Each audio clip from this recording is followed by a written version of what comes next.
وقفي الدقيق والسكر واتجهي للفاكهة واتجهي للخضروات. عندك الخس الكابوتشا، لفي فيه الخضار بتاعك، لفي فيه اللحمة، لفي فيه الفراخ، اي بروتين عندك، وكلي واستمتعي وعيشي بصحة وعافية انت وولادك. عوديهم يسيبوا الشيبسي والحلويات والشوكولاتات ويتجهوا للفاكهة احسن. كده بندفع فلوس وكده بندفع فلوس، المهم تعيشي انت وهم بصحة وعافية.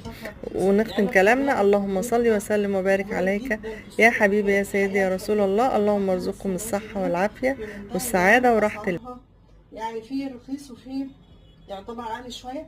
العالي شويه هاتي منه على قدك، هاتي نص الكميه وقطعي بالسكينه وعبي في اطباق صغيره. هتعودي ولادك ياكلوا الفاكهه، هتعوديهم يستغنوا عن الحلو، هتعوديهم على حاجه مفيده. نفس الوقت الحاجات في البيت بركه، خلي بالك احسن من الحلويات والمعجنات. ربنا يرزقكم النعمه بكل اشكالها وبكل الوانها.